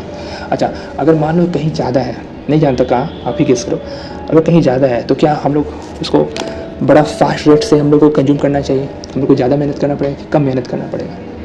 और कहीं कम ही है किसी चीज़ की तो हाँ ज़्यादा मेहनत करना पड़ेगा कि कम मेहनत करना पड़ेगा। कॉम्पिटिशन माई फ्रेंड, कॉम्पिटिशन मैं पूछ रहा हूँ कहाँ ज़्यादा होगा। आई होप यू गेट इट। चलिए देखते हैं, इसका जवाब आपको मिल जाएगा। NCERT हर एक क्वेश्चन का जवाब देती है, बस आपके पास एक राइट माइंडसेट होना चाहिए। पढ़ते समय अपने आप से सवाल पूछना, और अगर आप पढ़ते समय, इसको बोलते हैं जो मेथड होता है ना सवाल जवाब करके पढ़ना, इस मेथड से आपकी अंडरस्टैंडिंग बहुत अच्छे से होगी। इस मेथड को बोलते हैं डायलेक्टिक्स। और एक और पढ़ाने का तरीका होता है, एक मेथड का नाम है डायडेक्टिक। कंफ्यूज मत होना, मैं थोड़ा फिलॉसफी का भी स्टूडेंट हूँ तो उस हिसाब से मैं चीज़ों को आपको थोड़ा सा हिंट दे रहा हूँ। डायलेक्टिक में क्या होता है कि आप क्वेश्चन आंसर करते रहते हो, भले आप अकेले ही पढ़ रहे हो या फिर आप किसी टीचर के साथ पढ़ रहे हो, तो क्वेश्चन आंसर के फॉर्मेट में आपके दिमाग को है ना ज़्यादा अच्छे से बेटर खुलती है। डायलेक्टिक क्या होता है कि आपका एक बड़ा बुजुर्ग आएगा, गुरु आएगा एंड बाबा साहब आएंगे और वो भाषण देंगे, घंटी लगेगी, वो चले जाएंगे। अगर आपको ऐसे टीचर्स अच्छे लगते हैं तो obviously you are more than welcome, जाइए ऐसे टीचर के पास। बट मेरे को personally as a teacher, as a student, I most of the time I like dialectics most of the time. Sometimes didactic चलता है क्योंकि कभी कभी क्या होता है कि आप हैकल करने लगोगे डायलेक्टिक के चक्कर में, तो रद्दी क्वेश्चन होते हैं, ठीक है, बट वो होगा 0.0001% कि पता चला आप टीचर को रोक रहे हो बस एवं ही कूल बनने के लिए। ये गलत है, दिस इज़ तौहीन, आप ना करें। चलिए खैर हम लोग आगे पढ़ते हैं। तो आप देखोगे इसके लिए एक एक्टिविटी मेंशन करी गई है कि आप एक एक्वेरियम ले लो। अच्छा, एक्वेरियम समझो, एक्वेरियम क्या होता है। एक्वा मतलब होता है वाटर, बेसिकली आप जो वाटर के आर्टिफिशियल इन्वायरमेंट क्रिएट करते हैं उसको एक्वेरियम बोलते हैं। वहाँ फिश वगैरह रखा जाता है। अब जो फिश ना वो अपना माउथ को है ना, और जो गिल है उनके पास एक स्पेशल ऑर्गन जिससे वो ऑक्सीजन का इंटेक करती है, उसका ओपनिंग और क्लोजिंग उनका देखोगे तो पूरा कोऑर्डिनेटेड रहेगा। Are the timing and closing gills coordinated, इससे मैंने क्वेश्चन पूछा गया तो मैं आपको बता दूँ, हमेशा आप देखोगे ऑब्जर्व करोगे तो कोऑर्डिनेटेड ही रहेगा। अच्छा देखो, जो गिल का स्लिट्स है, ओपनिंग कह लो, उसको ओपरकुलम बोलते हैं। नाम अगर आपको याद रखना है तो रखो, नहीं रखना है तो मत रखो, लेकिन आपके एग्जाम में ये सवाल आएगा, what is the name of the gill slits of aquatic animals. और आप में ऑप्शंस बहुत सारा भारी भारी रहेगा और आप नहीं मार पाओगे। पता है क्यों? क्योंकि आपने डिटेल्स में रीडिंग करा ही नहीं एनसीईआरटी का। और फिर बोलोगे अरे भैया कहाँ से क्वेश्चन आ गया, मेरे को तो समझ में नहीं आता, एनसीईआरटी से क्वेश्चन आया था। ये आपकी नाकाबिलियत थी कि आपने उसे एनसीईआरटी से अच्छे से पढ़ा नहीं। देखिए क्या लिखा हुआ है, गिल स्लिट्स का मतलब ओपरकुलम, जो कि कवरिंग प्रोवाइड करती है। आई उनकी जो आँखें होती है ना, आँख के पीछे होती है, अगर ये प्रोवाइड नहीं करेगी तो फिर वाटर वगैरह का मतलब वो सिस्टम को सेपरेट रखती है, आँख वाले सिस्टम और वो गिल वाले सिस्टम को। समझ में आया? आप काउंट करना है आपको बेसिकली कि कितने मरतबा, नंबर ऑफ टाइम्स फिश अपना माउथ और गिल को वो 1 मिनट में बंद और ओपन कर रही है। ठीक है, अब सोचो क्या हर एक फिश सेम टाइम करेगा? ऐसा नहीं लगता कि छोटा फिश होता है, बड़ा फिश होता है, small fish, medium fish, large fish, क्या सब सेम टाइम करेगा? नहीं, ऑब्वियसली अलग अलग होगा। फॉर एग्जाम्पल अगर आप गौर करो तो जो गोल्ड फिश होती है, मैं एक एग्जांपल दे रहा हूँ, आप ऐसे बथेरे एग्जांपल गूगल कर सकते हो। ठीक है, गोल्ड फिश 1 मिनट में 100 टाइम्स ये प्रोसेस कर रही है, 100 टाइम्स प्लस ही समझ लो।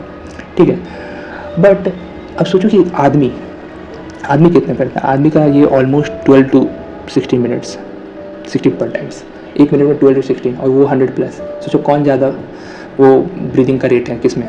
ऑब्वियसली फिश में। अब सोचो क्यों उसको ज़्यादा बार ये ओपन और सेट करना पड़ रहा है?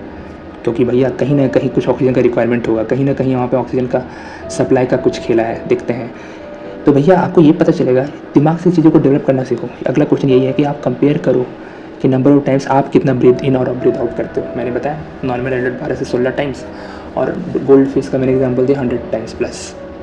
ऑब्वियसली गोल्ड फिश ज़्यादा ब्रीथ कर रही है, ज़्यादा उसका ब्रीदिंग रेट है। इसका सवाल का जवाब आपका दिमाग अगर थोड़ा सा भी काम करता तो आपके पास है, और नहीं करता तो फिर तो कराओ यार, दिमाग का काम करो। नहीं करता फिलहाल आप एनसीईआरटी को पढ़ो, एनसीईआरटी आपका दिमाग को डेवलप करेगा। Since the amount of dissolve oxygen, सोचो कहाँ कम होगा? वो कम होगा वाटर में एज़ कम्पेयर टू एयर में। तो जो बंदे एटमॉस्फेयर से हवा ऑक्सीजन जारी लेते हैं उनका रेट ऑफ ब्रीदिंग ज़्यादा नहीं होगा, कम होगा ना। एक्वेटिक में चूँकि ऑक्सीजन का सप्लाई कम है तो वहाँ ब्रीदिंग ज़्यादा होगा, much faster as compare to terrestrial, जो लैंड पे रहते हैं, जो एटमॉस्फेयर से हवा डायरेक्ट लेते हैं। Fishes 100 times plus, gold fish का एग्जांपल दिया मैंने।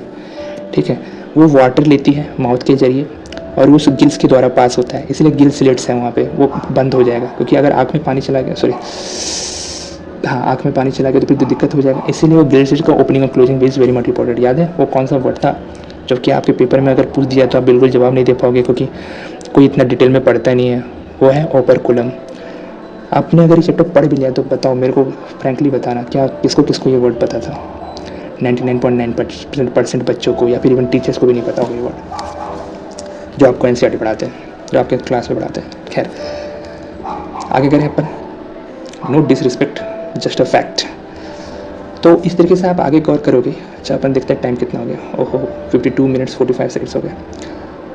चलिए खैर, जब तक अपन समय है तब तक कर देंगे। कोशिश तो ये थी कि हम लोग रिस्पिरेशन पूरा ही फिनिश कर ले, बट अपन जब डिटेल में पढ़ते हैं तो बहुत सारे ग्राउंड कवर करने के चक्कर में थोड़ा टाइम ज़्यादा जाता है। बट मेरा तरीका ये है तो मैं इसी तरीके को फॉलो करूँगा। चलिए आगे सीखें। तो टेरिस्टेरियल ऑर्गन्स जब आप पढ़ोगे तो ऑक्सीजन का यूज़ करती है, एटमॉस्फेयर से लेती है रिस्पिरेशन के लिए। ऑक्सीजन का लेना, CO2 का देना ब्रीदिंग है। बट क्या रिस्पिरेशन ब्रीदिंग सेम है? नहीं, ब्रीदिंग पार्ट है रिस्पिरेशन का। ठीक है, इसको मैं ऐसे समझाऊँ तो ज़्यादा बेटर रहेगा। ये गोला है, ये है रिस्पिरेशन, इसमें मल्टीपल एक्टिविटीज़ हैं, और इसमें एक छोटा सा गोला है ब्रीदिंग। ठीक है, तो रिस्पिरेशन एक बड़ा पार्ट है, ब्रीदिंग एक छोटा पार्ट है। ठीक, अगर ब्रीदिंग नहीं होगा तो रिस्पिरेशन भी नहीं होगा, इंपॉर्टेंट पार्ट है। लेकिन यही सिर्फ रिस्पिरेशन नहीं होता, उसके बाद एनर्जी का ब्रेकडाउन वगैरह भी होगा, प्रोटीन सिंथेसिस वगैरह भी होगा, सब कुछ रिस्पिरेशन में आएगा, फिर वो हम लोग आगे पढ़ेंगे। तो चलिए हम थोड़ा सा गौर करते हैं कि वो जो गैसेस का क्या खेला हो रहा है। ऑक्सीजन जो हम लोग डिफरेंट ऑर्गन एब्जॉर्ब करता है वो डिफरेंट एनिमल्स के लिए अलग अलग होगा। सारे ऑर्गन्स में जो स्ट्रक्चर होगा उसका बेसिक काम ये है कि वो सरफेस एरिया को इंक्रीज करे। सरफेस एरिया इंक्रीज इसलिए करने की आवश्यकता है ताकि maximum absorption of oxygen gas हो सके। ठीक है, अब ये जो है जहाँ से वो कांटेक्ट में लाना चाह रहा है ऑक्सीजन रिच एटमॉस्फेयर से, ये बहुत डेलिकेट स्ट्रक्चर होगा, तो उसको बहुत जरूरी है कि वो प्रोटेक्टेड रहे। तो बहुत सारे लोग क्या करते हैं, डायरेक्ट कांटेक्ट में ही ला देते हैं। फिर से प्लांट का एग्जांपल देखे थे, स्टोमाटा तो डायरेक्ट एटमॉस्फेयर के कांटेक्ट में, तो डिफ्यूजन हो जाता है वहाँ पे। उसी तरह आप देखोगे even in cases of animals, for example जो एनिमल्स अपना रिस्पिरेशन या फिर ब्रीदिंग कर रहे हैं स्किन के माध्यम से, होते हैं कुछ एनिमल्स, जैसे फॉर एग्जांपल फ्रॉग समझ लो, स्नेक समझ लो, और भी भांति भांति के एनिमल्स, वो भी डायरेक्ट कांटेक्ट में। बट अपन स्टूडेंट्स हैं, ह्यूमन लोग जो है, ह्यूमन लोग का जो ये रेस्पिरेटरी सिस्टम है, जो वो ऑक्सीजन रिच इन्वायरमेंट के कॉन्टेक्ट में रहेगा, वो बाहर नहीं है, हमारे बॉडी के अंदर है। हम लोग उसी पे फोकस करेंगे, ठीक है। एक्स्ट्रा इन्फॉर्मेशन जो मेरे को प्रोवाइड करनी थी तो मैंने प्रोवाइड करा ही दिया। खैर, तो आगे पढ़ते हैं। तो अगर आप गौर करोगे तो contact with oxygen rich atmosphere के लिए आपको क्या करना पड़ेगा, सरफेस एरिया बढ़ाना पड़ेगा। हम लोग में सरफेस एरिया कैसे बढ़ता है वो मैं सिखाऊंगा थोड़ी देर में। अब ये जो है सरफेस जो है वो बहुत फाइन है और डेलिकेट है, तो इसको प्रोटेक्ट करने के लिए नॉर्मली जो होता है ये हमारे बॉडी के अंदर पाई जाती है, और वो उस एरिया तक जाने के लिए पूरे पैसेज बने हुए प्रॉपर है, ठीक है। उसको हम लोग एयरवेज बोलते हैं, ठीक है। और एक मैकेनिज्म डिज़ाइन करा गया है गॉड नेचर के द्वारा कि किस तरीके से ये एयर इन होगा और आउट होगा, जहाँ से ऑक्सीजन एब्जॉर्ब करेगा। अच्छा, कौन करेगा ऑक्सीजन एब्जॉर्ब? तो यहाँ से हम लोग का एब्जॉर्ब करने वाले बंदा है ब्लड, जो कि बेसिकली ट्रांसपोर्टेशन व्हीकल है हमारे होल बॉडी में। सर्कुलेशन सिस्टम जब पढ़ेंगे, सर्कुलेटरी सिस्टम, ठीक है, वो भी एक लाइव प्रोसेस है, तो उसमें हम लोग डिटेल में पढ़ेंगे इसको।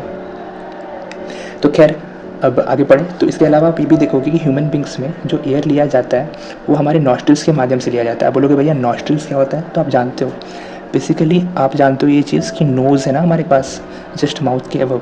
तो बेसिकली जो एयर है ना वो ऐसा नहीं कि सिर्फ नोज़ के द्वारा लिया जाता है, वो हमारे माउथ के भी द्वारा लिया जाता है। अब देखो, जो प्रॉपर ब्रीदिंग होता है वो फ़ायदेमंद सिर्फ नोज़ के द्वारा ही है, क्योंकि माउथ में ना दो प्रॉब्लम है। ऐसे तो ज़्यादा अमाउंट हम लोग एयर कहाँ से ले पाएंगे, सोचो, गेस करो कहाँ ज़्यादा सर्विस मिलेगा इसमें, माउथ में। बट माउथ का थोड़ा डिसएडवांटेज है ब्रीदिंग में। दो डिसएडवांटेज मैं बताता हूँ। नोज़ में ना हेयर लाइक प्रोजेक्शंस होते हैं, टैनी हेयर लाइक, सीलिया जिसको बोलते हैं। क्या सीलिया हेयर है? नहीं, जो नोज़ के हेयर है और सीलिया वो डिफरेंट है, ठीक है। ये क्या करती है, सीलिया टाइनी हेयर लाइक प्रोजेक्शंस होते हैं जो कि साफ सफाई, डस्ट पार्टिकल्स, जर्म्स वगैरह को प्रोटेक्ट, मतलब कि अंदर नहीं आने देते। माउथ में ये एब्सेंस है, पहला डिसएडवांटेज। दूसरा ये हो गया कि माउथ में से जब आप ज़्यादा ब्रीथ करोगे तो आपका माउथ ना स्मेल करने का, वो जो बैड स्मेल आते हैं ना किसी किसी के माउथ से, वो एक्चुअली यही है, इसीलिए तो आप माउथ फ्रेशनर वगैरह यूज़ करते हो। ये जो बैड स्मेल का जो प्रॉब्लम है ये माउथ में, वो बिकॉज ऑफ ब्रीदिंग। जो भी जितना ज़्यादा ब्रीथ करोगे आप अपने माउथ से, उतना ज़्यादा बैड स्मेल बनेगा। तो ये दो डिसएडवांटेज मैंने आपको प्रॉपर बता दिए, ठीक है। This is not mentioned in the NCERT, but I am giving this information क्योंकि दिस इज़ इम्पॉर्टेंट। ओके, चलिए एक एक्स्ट्रा आप समझ लो कि कान्हा की तरफ से क्वेश्चन है। आप बताओ हमारी बॉडी का वो कौन सा ऑर्गन है जो अगर बाहर निकाला जाए तो फ्लोट करेगा वाटर में, बाकी सब डूब जाएगा, बट वो एक बंदा ऐसा है जो फ्लोट करेगा। चलिए खैर, चलिए आगे बढ़ते हैं। तो नोज़ में जो ओपनिंग्स होते हैं उसको नॉस्ट्रिल्स बोलते हैं। उसी नॉस्ट्रिल से एयर अंदर लाने की कोशिश की जा रही है। अब वो एयर नॉस्ट्रिल्स फाइन हेयर जिसको मैंने सीलिया बोला था, उससे फिल्टर होगी, ठीक है। This passage also lined with mucus, और उसी पैसेज में आपको म्यूकस मेम्ब्रेन भी मिलेगा जो कि हेल्प करता है वही फिल्टरिंग आउट के प्रोसेस में, ठीक है। अच्छा, दिखना ध्यान से, नोज़ हेयर और सीलिया में फ़र्क है। जो सीलिया है ना वो पूरा का पूरा रिस्पिरेटरी ट्रैक्ट, जो मैंने बोला कि रिस्पिरेटरी ट्रैक्ट मतलब कि पूरा रिस्पिरेटरी ट्रैक्ट जब तक ख़त्म नहीं हो जाता पूरे पार्ट में सीलिया मौजूद होता है। तो आपको जो नोज़ में हेयर दिखता है और जो सीलिया बताया जा रहा है वो दोनों अलग अलग चीज़ें, बार बार मैं मेंशन कर रहा हूँ, ठीक है। तो खैर, अब अपन आगे बढ़ेंगे। तो ये जो पैसेज तो मैंने बता दिया कि म्यूकस भी है, म्यूकस भी हेल्प करता है, ठीक है। उसके अलावा आप देखोगे जो एयर पास होगा थ्रोट से, ठीक है, या फिर जो लंग्स में जाएगा, सब में वहाँ पे सीलिया वगैरह रहेंगे। उसके अलावा रिंग ऑफ कार्टिलेजेस प्रेजेंट होते हैं हमारे थ्रोट में, ठीक है, जो गला है वहाँ पे भी वो क्या करते हैं, बेसिकली जो गला का जो वो विंड पाइप है, विंड पाइप कोलैप्स ना कर जाए हवा के प्रेजेंस और एब्सेंस में, उसके लिए हमारे आजू बाजू क्या होते हैं, कार्टिलेजेस बने होते हैं। कार्टिलेजेस क्या होते हैं, वो बोन नहीं होते, वो एक तरह से सॉफ्ट बोन्स, जो फ्लेक्सिबिलिटी वाले ज़्यादा बोन्स होते हैं उसको हम लोग कार्टिलेजेस बोलते हैं। आप अपना कान पकड़ो, कान का वो पार्ट जहाँ हड्डी तो दिख रहा है आपको, बट वो फ्लेक्स हो जा रहा है, तो बेसिकली वो हड्डी है उसको अपन कार्टिलेजेस बोलेंगे। नाक भी देखो, नाक में भी एक्चुअली वो कार्टिलेजेस है, ठीक है। बेसिकली वो जो बीच वाला नाक का नोस्ट्रिल को डिवाइड करता है उसको अपन बोलते हैं सेप्टम। इस सब जस्ट एन एक्स्ट्रा इन्फॉर्मेशन, मैंने पहले भी बताया है, आपको अच्छा लगे तो लो, नहीं अच्छा लगे तो इग्नोर करो, सेप्टम बोलते हैं। खैर, अब देखिए क्या लिखा है यहाँ पे, very must important fact to know कि आपको क्या करना है, टबैको या फिर कोई भी टोबैको से रिलेटेड प्रोडक्ट जैसे सिगार हो गए, सिगरेट हो गए, इसे आपको यूज़ नहीं करना चाहिए। क्यों नहीं यूज़ करना चाहिए भैया? क्योंकि नॉर्मली ये जो है ना, ये आपकी टंग्स मतलब जीभ, लंग्स, हार्ट और लीवर पे अटैक करती है, ठीक है। अच्छा एक बात बताओ, मैं आपको एक 2-3 डॉक्टर का नाम बता रहा हूँ। अगर आपको के प्रॉब्लम में, लंग्स में प्रॉब्लम है, तो आप किस डॉक्टर के पास जाओगे? उसका नाम होगा पल्मोनोलॉजिस्ट। याद रखना, बेसिकली पल्मोनरी वर्ड जो है वो लंग से रिलेटेड है। अच्छा आपको मान लीजिए आपके लीवर में प्रॉब्लम है, तो आप किस डॉक्टर के पास जाओगे बताओ? हेपेटोलॉजिस्ट। कहाँ जाओगे आप? हेपेटोलॉजिस्ट। बेसिकली जो हेपेटो वर्ड वो लंग से रिलेटेड है, ठीक है। जैसे आप hepatitis A, hepatitis B, hepatitis C, basically liver का डिजीज, सॉरी मैंने उल्टा बोल दिया, थोड़ा सा मिसप्रिंट हो गया। पल्मोनरी वर्ड जो है पल्मोनोलॉजिस्ट वो लंग्स का, तो मैंने बता ही दिया था, और हेपेटो वर्ड जो है वो लीवर से कनेक्टेड है। तो hepatitis A, hepatitis B, hepatitis C जो है वो लीवर का डिजीज़ है। कौन सा डॉक्टर लीवर का क्योर करेगा, लीवर की डिजीज़ का? वो हेपेटोलॉजिस्ट। एक और पूछो, चलिए पूछते हैं। ये सब जानते हैं जैसे कि हार्ट के डॉक्टर को क्या बोलते हैं? तो भैया हार्ट के डॉक्टर को बोलते हैं काना नहीं, कार्डियोलॉजिस्ट बोलते हैं, ठीक है। तो इस तरीके से आपको वर्ड्स का पता होना चाहिए। जितने बेटर आप वर्ड्स के साथ हो गए, इंग्लिश के साथ हो गए, उतना बेटर आपको अच्छा लगेगा, क्योंकि सारी किताबें आपकी इंग्लिश में लिखी हुई है। Basically this is my style of teaching, जहाँ हर एक न्यू वर्ड के पीछे आपको चीज़ करना है, ताकि जब वो अगला बार वो रूट वर्ड या फिर वो वर्ड आए तो आप चीज़ों को कनेक्ट कर सको। And this is blockchain method of studying. खैर जाने दीजिए, तो अपन आगे बढ़ते हैं कि जो स्मोकलेस टोबैको होता है, जो ब्लेसलेस टोबैको से अति नहीं आती, धुआं नहीं आता, वो भी खतरनाक है। क्यों खतरनाक होता है? क्योंकि भैया इससे आपको ना कैंसर वगैरह होने का संभावना रहता है। बोलोगे भैया कैंसर क्या होता है? अभी फ़िलहाल मैं शॉर्ट टर्म में आपको बताता हूँ कि कैंसर इज़ नथिंग बट, आप समझ लो कि एक अबनॉर्मल सेल ग्रोथ हो जाता है। अबनॉर्मल सेल ग्रोथ कहने का मतलब ये होता है कि जो एक सेल है वो ब्रेन का ऑर्डर मानने से मना कर देता है। अगर सेल का ग्रोथ एबनॉर्मल होने लगा तो सेल को बोला जाता है कि तुम मर जाओ भाई, क्योंकि तुम हमारी बॉडी के हिसाब से काम नहीं कर रहे। बट वो रिबेल कर जाती है और अपने तरह से एक रिबेल आर्मी बनाती है एबनॉर्मल सेल ग्रोथ का। इसीलिए देखोगे कि कैंसर के जो होते हैं स्टेजेस होते हैं, स्टेज 1, स्टेज 2, स्टेज 3, ठीक है। बेसिकली जब पहला टाइम, जब शुरुआती में जो अपना नॉर्मल सेल एबनॉर्मल ग्रो करने लगा उसको बोलते हैं फर्स्ट स्टेज। जब वो और इलाके में कवर करने लगा तो वो बोलते हैं सेकंड स्टेज। और जब वो इतना बड़ा हो चुका है कि अब क्योर वगैरह का कोई उपाय नहीं है, दैट इज थर्ड स्टेज। और यहाँ पे आप मौत के सबसे क्लोज होते हो, यहाँ पे थोड़ी दूर हो, और यहाँ पे अगर आपका पता चल गया इस कैंसर के बारे में तो भैया आप बच सकते हो। बेसिक बात इतनी सी है कि कैंसर ऐसा चीज़ है जो आपको अंदर अंदर ही खाता रहता है, उसके सिम्टम्स बड़े लेट रियलाइज़ होते हैं। तो आप लकी हो कि अगर आपके कैंसर हो, पहली बात तो आप लकी होना कि कैंसर हो ही ना, लेकिन अगर आपका कैंसर है भी तो आपके उसके सिम्टम्स जल्दी आइडेंटिफाई हो जाएंगे, तो आप डायग्नोसिस जल्दी हुआ तो प्रोग्नोसिस भी जल्दी होगा और आपके बचने के चांस ऑलमोस्ट हैं, ठीक है। बट अगर आपका थर्ड स्टेज है, लेट रियलाइज़ हुआ है, उसका लेट डायग्नोसिस हुआ है, then in that case my friend it's sorry, I am sorry for you और I am sorry for someone you know जिनको कैंसर थर्ड स्टेज निकला। ओके खैर आगे बढ़ते हैं हम लोग। इसलिए आप देखोगे कि जो इंडिया में च्यूइंग ऑफ टोबैको, जो तंबाकू अपन माउथ में करते हैं, उससे एक ओरल कैंसर का बीमारी होता है। आपने वो मूवीज़ वगैरह के स्टार्टिंग में देखा होगा, मुकेश जो बंदा आता है उसको ओरल कैंसर वगैरह हो रहा था। खैर मोरल ऑफ द स्टोरी ये है कि आप टोबैको और उसके प्रोडक्ट्स को सिंपली नो बोलो भैया कि नहीं नहीं अपने को करना नहीं है सब। आई होप इट्स क्लियर, ठीक है। चलिए कितना समय हुआ है, चलिए देखते हैं हम लोग कंप्लीट कर पाते हैं कि नहीं। कोशिश है कि कंप्लीट हो जाए। तो यही सब कुछ लिखा हुआ है। लंग कैंसर है one of the common cause death in the world. जो अपर पार्ट है रिस्पिरेटरी ट्री का, जो स्मॉल हेयर लाइक स्ट्रक्चर है, सीलिया जिसको हम लोग बोलते हैं, बेसिकली क्या करता है ये टोबैको प्रोडक्ट्स, ये जो सीलिया है ना इसको किल करने लगता है। अब जो सीलिया है वो क्या करता था, डस्ट पार्टिकल्स और जम्स वगैरह को फिल्टर करता था। अब चूँकि वो किल किया जा चुका है टोबैको का धुआं वगैरह से, तब वो अपना काम प्रॉपर नहीं कर पाएगा। यही आपका यहाँ पे लिखा हुआ है, आप आराम से इसको पढ़ें, कोई दिक्कत आपको नहीं होगा। And because of that there will be lung cancer, there will be oral cancer and things like that. ये एक प्रॉपर स्ट्रक्चर है। बायोलॉजी में diagrams are very much important. थोड़ा सा मैं आपको हिंट दे देता हूँ, फिर अपन उसके थ्योरी में चलेंगे। बेसिक बात इतनी सी है कि नेसल पैसेज, जो नाक के बीच में जो रास्ता होता है उसको नेसल पैसेज बोलते हैं। आप मेरे को बात बताओ, बहुत सारे बॉलीवुड सेलिब्रिटीज़ नाक का ऑपरेशन, मतलब बेसिकली उनके नाक को थोड़ा ऑपरेशन से ठीक किया जाता है ताकि वो थोड़ा और हैंडसम दिखें।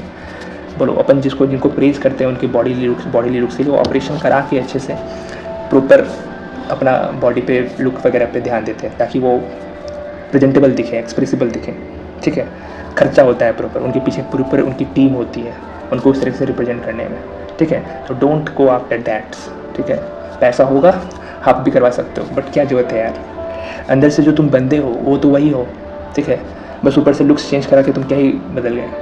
हाँ, लोगों में डिफरेंट दिखोगे तुम, थोड़ा 3-4 जगह लोग बोलेंगे वाह वेरी गुड, तारीफ़ें मिलेगी, बट व्हाट आफ्टर दैट? बूढ़ा तो तुम भी होगे, मरोगे तुम भी, क्या बच सकते हो अगर पैसा है तो। बट खैर इमोशनल होने की जरूरत नहीं है, हम लोग आगे बढ़ते हैं। नाक में जो ऑपरेशन होता है उस ऑपरेशन को क्या बोलते हैं? उस ऑपरेशन को बोलते हैं राइनोप्लास्टी। ठीक है, राइनोप्लास्टी के वर्ड मैं समझाता हूँ आपको, ध्यान से सुनना। मेरा काम है संधि विच्छेद करना, तो मैं बताता हूँ। राइनो वर्ड जब भी आएगा तो नोज से रिलेटेड होगा। प्लास्टी वर्ड मतलब जब भी आप कुछ एक जगह से दूसरी जगह कवर कर रहे हो, चेंजेस कर रहे हो, उसको बोलते हो प्लास्टिक। जैसे न्यूरोप्लास्टिसिटी, ब्रेन के वायर्स जो ब्रेन के न्यूरल पैथवेज बनते हैं उसको चेंज करना, मतलब न्यूरोप्लास्टिक। प्लास्टिक सर्जरी आपने सुना होगा। प्लास्टिक सर्जरी नथिंग बट आप क्या करो, अपने फेशियल कलर वगैरह एक्सप्रेशन वगैरह को चेंज करने के लिए आपने क्या करा, एक ऑर्गन का, एक बॉडी पार्ट्स का स्किन, जहाँ पे आपका वो फेयर स्किन था उसको कट करके अपने फेस या फिर जो भी डार्कर स्किन है उस पर लगा लिया, ताकि आपका जो पूरा प्रॉपर फेस स्किन हो वो फेयर हो जाए। मतलब बेसिक बात मैंने आपको प्लास्टिक सर्जरी के बारे में बता दिया। प्लास्टिक वर्ड मतलब आपको चेंजेस करना है, ठीक है। तो बेसिकली अगर नोज़ में चेंजेस होंगे तो उसको बोलेंगे राइनोप्लास्टी। जो ऑपरेशन से होता है उसको बोलते हैं राइनोप्लास्टी, ठीक है। ऐसे बहुत सारे एग्जाम्पल आप देख सकते हो, ठीक है, जिन्होंने राइनोप्लास्टी करवाया है। सेलिब्रिटीज़ जानते होंगे आप। तो खैर अपन आगे बढ़ते हैं। तो नेसल पैसेज और माउथ कैविटी 2 एग्जाम्पल हैं जहाँ से हम लोग एयर को इन करते हैं, और वो फेरिंक्स और लैरिंक्स से होते हुए ट्रैकिया का यूज़ करते हुए, ट्रैकिया 2 भाग में आगे जाके बढ़ जाता है दोनों लंग्स में। एक हमारा राइट लंग है और एक लेफ्ट लंग है। अच्छा, लंग्स वगैरह के बारे में शायद आगे कोई इन्फॉर्मेशन आपको एनसीईआरटी में उतना मेंशन ना हो, तो मैं एक बात बताऊँ, हमारे पास 2 लंग्स हैं। एक हो गया हमारा लेफ्ट, तो इधर साइड से मैं पढ़ा रहा हूँ, तो मेरा राइट आपका लेफ्ट होगा और मेरा लेफ्ट आपका राइट होगा, तो आप समझ रहे हो हमारे पास 2 लंग्स हैं, एक लेफ्ट और राइट। आप एक बात बताओ, हमारा जो हार्ट है, दिल, ठीक है, जो मैंने बोला था कार्डियोलॉजिस्ट होते हैं, वो हार्ट कौन से पार्ट में है, लेफ्ट पार्ट में कि राइट पार्ट में? ऑब्वियसली विल से कि हमारा हार्ट लेफ्ट पार्ट में है। तो उसी वजह से जो हमारा लेफ्ट लंग है ना, वो थोड़ा छोटा होता है, स्मॉलर होता है एज़ कम्पेयर टू अपना राइट लंग।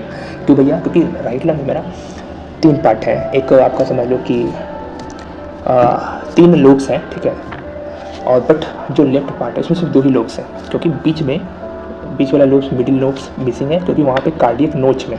इस सब वर्ड से कंफ्यूज मत होना, ठीक है। ये सब वर्ड मैं उन बच्चों के लिए सिर्फ बोलता हूँ जिनको बायोलॉजी में कुछ ज़्यादा ही इंटरेस्ट है। कार्डियक नोच में हार्ट रहता है, और उसी को प्रेजेंट कराने के लिए हमारा लेफ्ट लंग थोड़ा स्मॉलर है।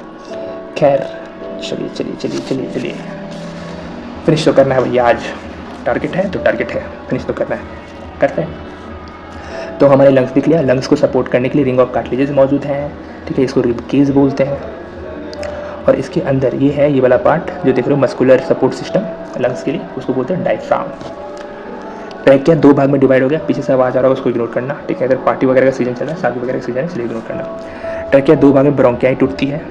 ब्रोंकियाई और छोटे पार्ट में बोलते हैं ब्रोंक्यूल्स, और ब्रोंक्यूल्स के अंत में आपको एल्वियोली मिलेंगे। एल्वियोली कुछ नहीं, एयर सैक्स है, जिससे हवा का, ऑक्सीजन और कार्बन डाइऑक्साइड का इनटेक और आउटटेक होता है।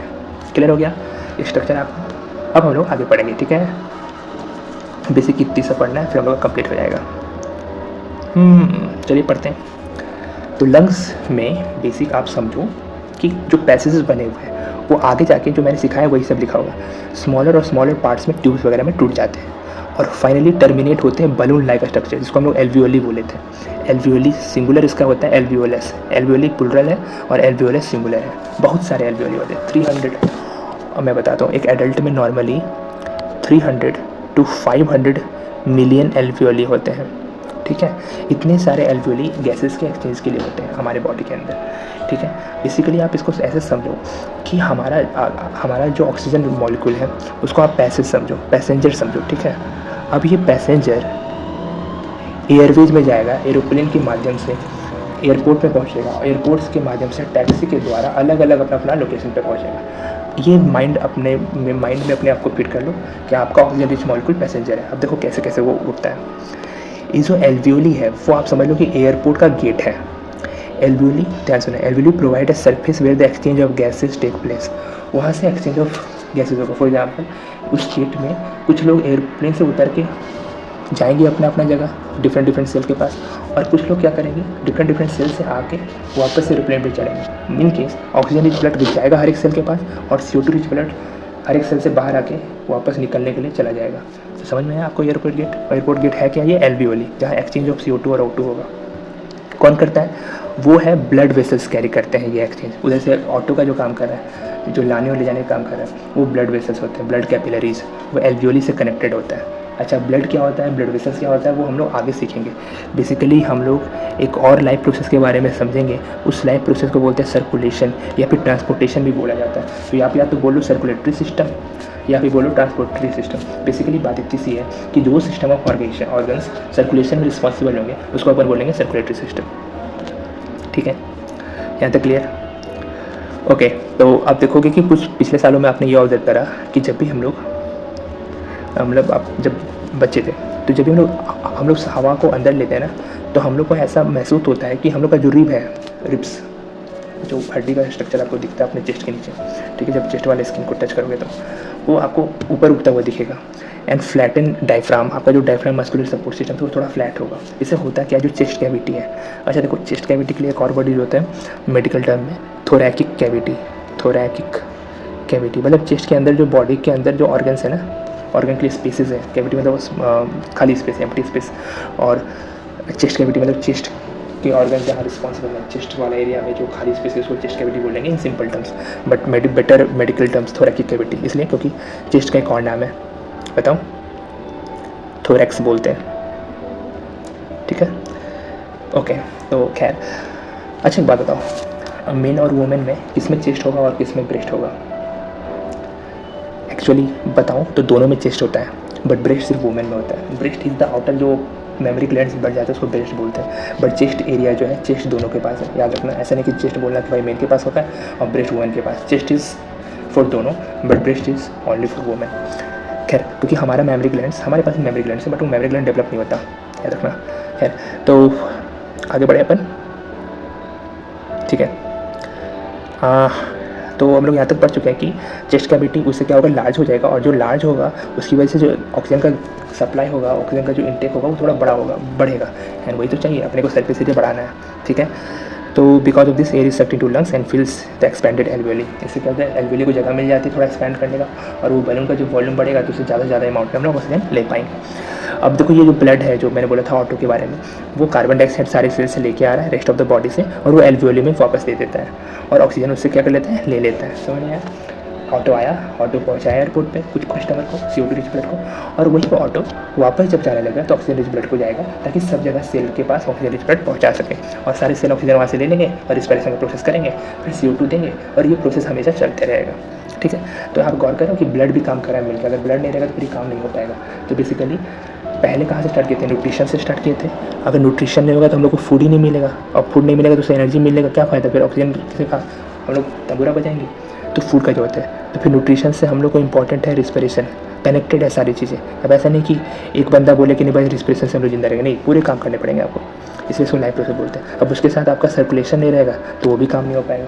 इस तरीके की चीज़ें कनेक्टेड हो रही है। अच्छा, जब आप वेस्ट प्रोडक्ट निकालोगे उसको एक्सक्रीट करने का भी जरूरत है, जमा तो करोगे सारे वेस्ट, उसको एक्सक्रीशन भी करने की जरूरत है। तो ये सारा काम आपको अपने डे टू डे लाइफ को एक्सटेंड करने के लिए इंपॉर्टेंट है, इसलिए इसको लाइफ प्रोसेस बोलते हैं। खैर, ये तो मैंने आपको शायद पहला दिन भी बता ही दिया था, तो अब आगे करते हैं। ठीक है, ओके, 1:14 हो गया और हम लोग का थोड़ा सा समय और बचा हुआ है, और थोड़ा सा टॉपिक भी और बचा हुआ है, तो हम फिनिश ही कर लेंगे।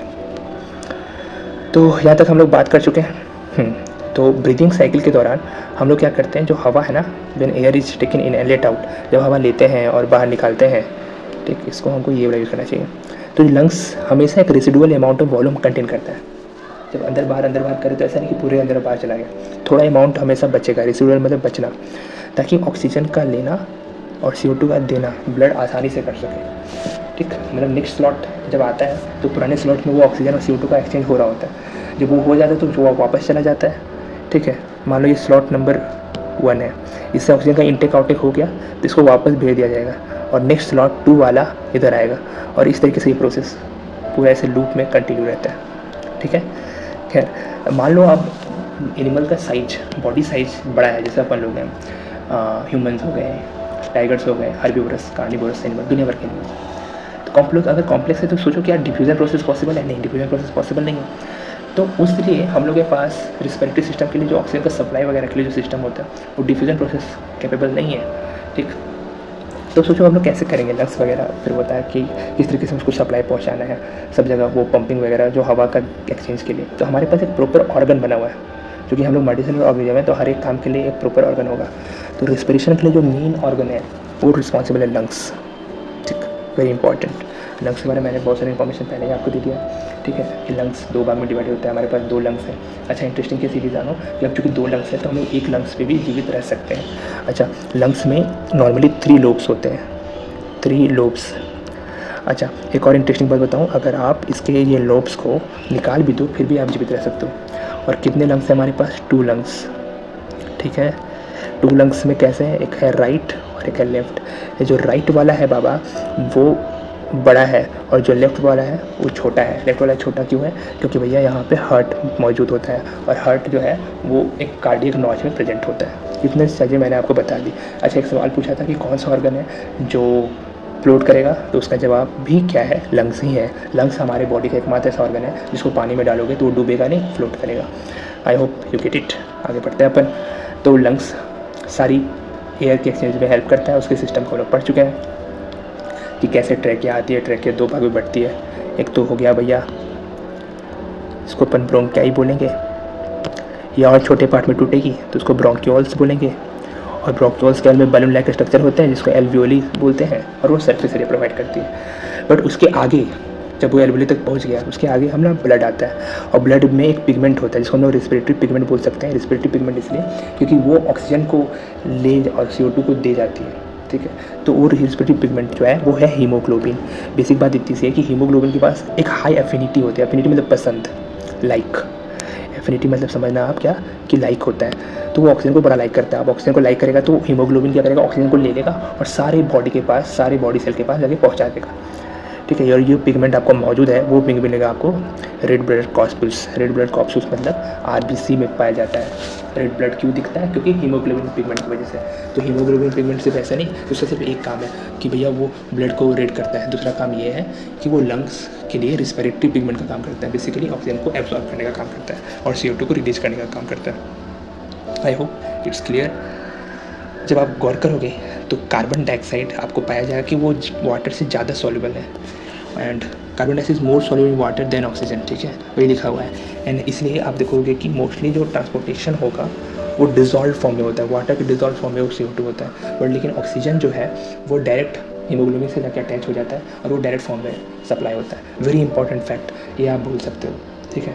ऐसा अगर आपका MCQ बन के आया तो आप इस चीज़ों को मिस कर सकते हो। फिर से मैं रिपीट कर रहा हूँ ये बात कि जो ऑक्सीजन है वो डायरेक्ट फॉर्म में हीमोग्लोबिन से जाके अटैच हो जाता है, बट जो CO2 है वो डायरेक्ट फॉर्म में ना के जाके ब्लड में वो एक्वस फॉर्म में रहता है, क्योंकि भैया CO2 वाटर में इजीली डिसॉल्व होता है as compare to oxygen. I hope it's clear, ठीक है। देखिए अभी कुछ इन्फॉर्मेशन हमारे पास दिया हुआ है, इसको हम लोग पढ़ लेते हैं कि एल्वियोलर सरफेस को अगर आप ऐसे पूरा फैलाओ तो ये जो इलाका पूरा कवर करेगा वो ऐसा वैसा इलाका नहीं, पूरा 80 मीटर स्क्वायर का इलाका कवर हो जाएगा। सोच रहे हो इतना छोटे छोटे दिख रहे हैं, बट जब आप फैलाओगे तो बड़ा बन जाएगा ये, तो आप इग्नोर नहीं कर सकते किसी भी चीज़ को। अब सोचो ये कितना एरिया होगा कवर करेगा। अच्छा, खासा एरिया कवर करेगा। तो क्यों इतना छोटी जगह पे? क्योंकि सब कंसंट्रेटेड रहते हैं। याद है आपको, small intestine is the largest organ of digestive system, लेकिन फिर भी वो आपको कंप्लीट कवर्ड रहता है एक छोटे से पार्ट में, बिकॉज वो ऐसा क्राउड कॉइल्ड फॉर्म है ना, इसीलिए। तो इससे क्या होता है, एक्सचेंज जो होगा ना गैसेस का वो बड़ा इफिशिएंट होगा। क्या इफिशिएंट होगा? क्योंकि जो सर्फेस अवेलेबल होगा वो लार्ज सर्फेस अवेलेबल होगा और जो एक्सचेंज ऑफ गैस होगा वो थोड़ा आसानी हो पाएगा।